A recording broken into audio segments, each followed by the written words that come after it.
اعوذ باللہ من الشیطان الرجیم بسم اللہ الرحمن الرحیم وَإِذَا لَقُوا الَّذِينَ آمَنُوا قَالُوا آمَنَّا وَإِذَا خَلَا بَعْضُهُمْ إِلَى بَعْضٍ قالوا أتحدثونهم بما فتح الله عليكم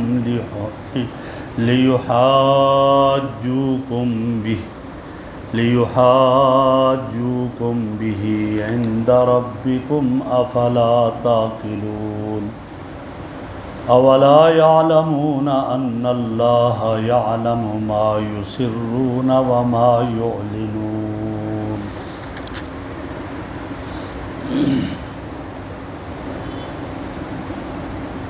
وَإِذَا لَقُوا الَّذِينَ آمَنُوا، اور جب یہ منافق یہودی ایمان والوں سے ملتے ہیں، قالو کہتے ہیں آمنا ہم بھی ایمان لے آئے،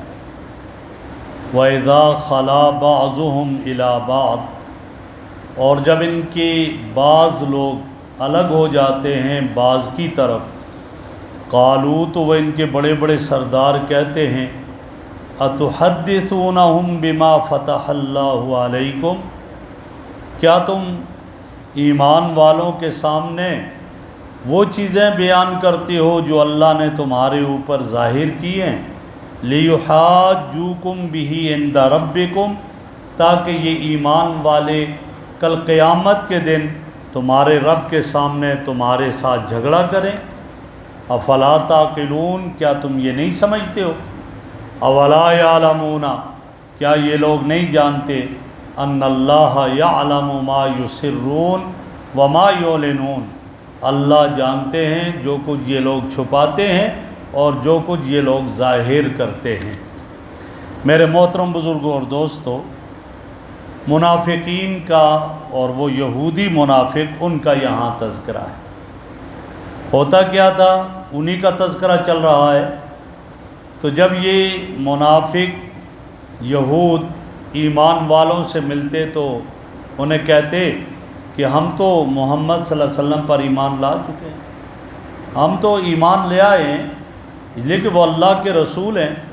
اور ہماری کتاب تورات میں ان کا تذکرہ ہے، ان کے اوصاف بیان کیے ہیں، لہٰذا ان کے اوصاف ہمارے یہاں ذکر ہیں اور سب کچھ بیان ہے، اس لیے ہم تو اس پر ایمان لے آئے۔ اب یہ منافق جب یہ کہتے ایمان والوں سے، پھر جب اپنے سرداروں اور اپنے بڑوں کے پاس چلے جاتے تو وہ پھر ان کی بے عزتی کرتے، وہ انہیں برا بھلا کہتے، اور وہ انہیں یہ کہتے کہ بھئی تم ایمان والوں کے سامنے وہ چیزیں کیوں بیان کرتے ہو جو اللہ نے تمہارے اوپر ظاہر کی۔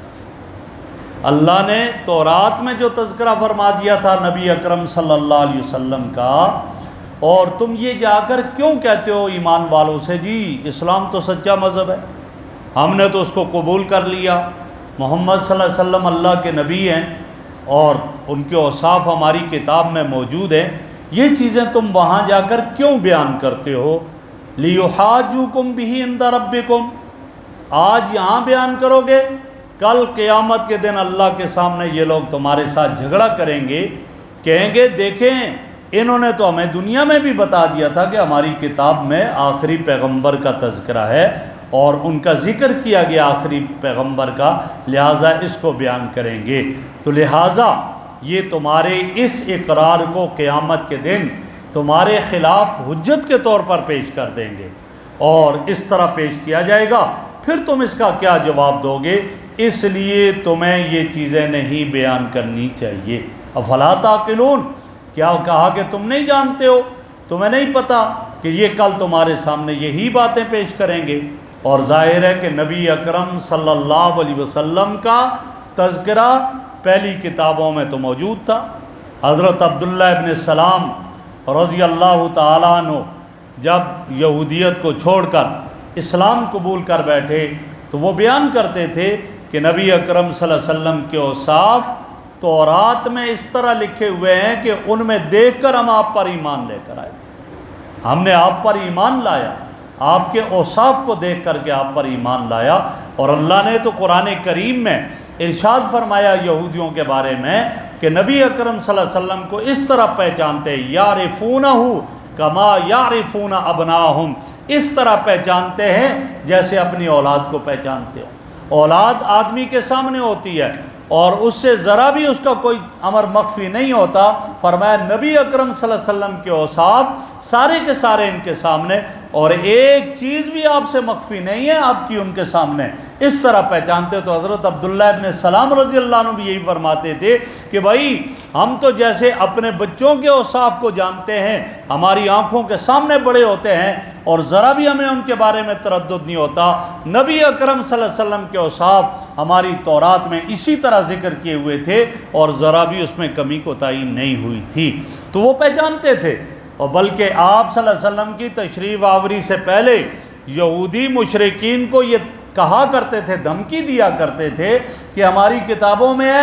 ایک نبی آخر میں آئے گا، ہم اس کے ساتھ مل کر تمہارا جو ہے وہ حشر خراب کریں گے اور تمہیں جو ہے ہم مزہ چکھا دیں گے۔ لیکن جب آپ صلی اللہ علیہ وسلم تشریف لے آئے، وہ یہودی حسد، ضد اور عناد کی وجہ سے آپ پر ایمان نہیں لائے۔ تو یہاں بھی یہی ہوا کہ یہ ضد اور حسد کی وجہ سے ایمان نہیں لائے۔ اللہ فرماتے اولا یعلمون ان اللہ یعلم ما یسرون وما یعلنون، کیا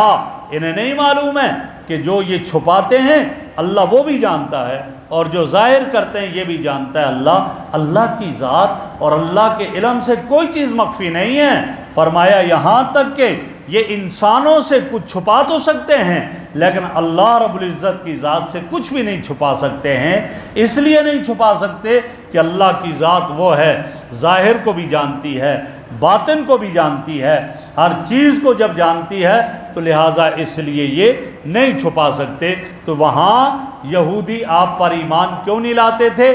ضد اور عناد کی وجہ سے، اور یہی حال مشرکین کا تھا کہ ضد اور عناد کی وجہ سے آپ پر ایمان نہیں لاتے تھے۔ یہاں تک کہ آتا ہے روایات میں، خصائص کبریٰ میں مولانا جلال الدین سیوطی رحمہ اللہ نے یہ واقعہ نقل کیا۔ فرمایا نبی اکرم صلی اللہ علیہ وسلم اپنے ساتھیوں کے ساتھ بیٹھے ہوئے تھے اور ان کو جو ہے دعوت دے رہے تھے، ان سے بات کر رہے تھے، اتنے میں جو ہے وہ ابو جہل آ گیا۔ ابو جہل کا نام جو ہے وہ تھا عمرو ابن ہشام، وہ آ گیا اور اس کے ہاتھ میں کنکریں، کہنے لگا ان سے بعد میں بات کرنا، پہلے میری بات کا جواب دیں۔ آپ کہتے ہیں میں اللہ کا نبی ہوں، آپ اگر اللہ کے نبی ہیں تو آپ یہ بتائیں کہ میری مٹھی میں کیا ہے، آپ یہ بتائیں۔ تو نبی اکرم صلی اللہ علیہ وسلم نے دیکھا،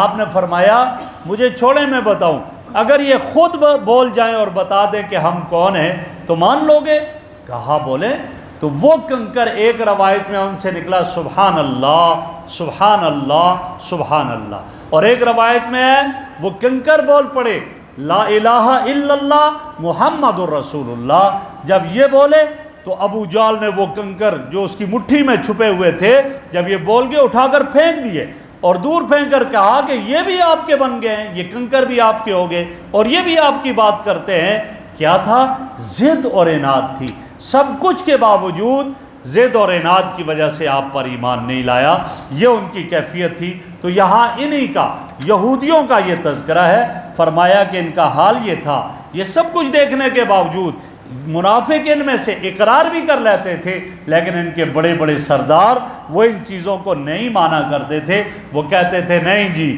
آپ ایسا نہ کریں۔ تو یہودی بھی دو قسم کے تھے، ایک پڑھے لکھے، تو یہ ان آیات میں ان کا تذکرہ تھا جو پڑھے لکھے تھے، اور دوسرا طبقہ وہ تھا یہود کا جو جاہل تھے، ان کا تذکرہ یہ اگلی والی آیات میں آیا۔ فرمایا وَمِنْهُمْ أُمِّيُّونَ لَا يَعْلَمُونَ الْكِتَابَ، یہودیوں میں ایسے لوگ بھی تھے اور ایسے افراد اور ایسی جماعتیں اور اقوام تھی کہ جو جاہل تھے، لا یعلمون الکتاب، تورات کو نہیں جانتے تھے، الا امانیہ، مگر کچھ آرزویں لگائے ہوتے تھے، اپنے بڑوں بڑوں سے امیدیں لگا کر بیٹھے ہوئے تھے، جی ہمیں سب کچھ مل جائے گا، ان پر اعتماد کیا ہوا تھا۔ اللہ فرماتے انہم الا یظنون، یہ یہودی نہیں، ان کا کام اور نہیں ہے مگر کیا ہے، مگر یہ وہم و گمان باندھتے ہیں، یہ وہمی لوگ ہیں، یہ گمان کر کے بیٹھے ہوئے ہیں، اور یہ گمان کہتے ہیں ہم بھی کامیاب ہیں، بس یہی ہے۔ اللہ فرماتے فَوَيْلٌ لِّلَّذِينَ يَكْتُبُونَ الْكِتَابَ بِأَيْدِيهِمْ، ہلاکت ہے ان لوگوں کے لیے جو تورات کو اپنے ہاتھوں سے لکھتے ہیں، ثُمَّ يَقُولُونَ هَٰذَا مِنْ عِندِ اللَّهِ، پھر یہ کہتے ہیں یہ اللہ کی طرف سے ہے۔ قرآن میں اگلے ایک جگہ ذکر آئے گا حالانکہ یہ اللہ کی طرف سے نہیں ہے، اور یہ کر کے یہ کیوں ایسا لکھتے ہیں؟ لِيَشْتَرُوا بِهِ ثَمَنًا قَلِيلًا، تاکہ اس کے ذریعے سے تھوڑی سی آمدنی حاصل کر لیں۔ اللہ فرماتے فَوَيْلٌ لَّهُم مِّمَّا كَتَبَتْ أَيْدِيهِمْ، ان کے لیے ہلاکت ہے اس تحریر کی وجہ سے جو ان کے ہاتھوں نے لکھی ہے، وَوَيْلٌ لَّهُم مِّمَّا يَكْسِبُونَ، اور ان کے لیے ہلاکت ہے